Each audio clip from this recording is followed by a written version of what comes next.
अस्सलाम वालेकुम प्यारे बच्चों, उम्मीद करती हूँ कि आप सब खैरियत से होंगे। Welcome to super moms home schooling channel. तो आज हम पढ़ेंगे जानवरों के नाम लिखने की नज़म फोनिक्स के साथ। श ए र शेर शेर शेर, शीन ये रे शेर शेर शेर, ब ए ल बेल बेल बेल, बे ये लाम बेल बेल बेल, बकरा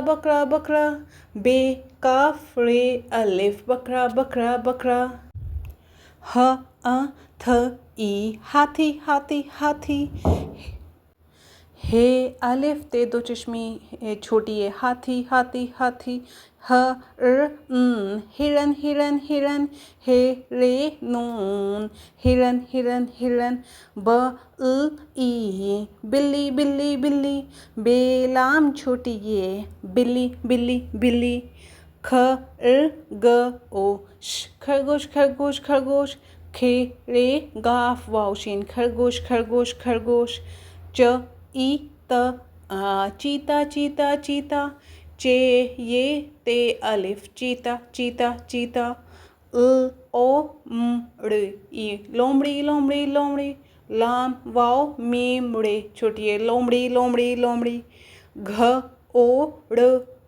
घोड़ा घोड़ा घोड़ा, गाफ दो चश्मी है वाओ ड़े अलिफ घोड़ा घोड़ा घोड़ा, ग ध गधा गधा गधा, गाफ दाल दो चश्मी है अलिफ गधा गधा गधा। शुक्रिया प्यारे दोस्तों ये वीडियो देखने के लिए। चैनल को सब्सक्राइब करना मत भूलिएगा और मिलते हैं अगली वीडियो में। तब तक के लिए अल्लाह हाफिज़।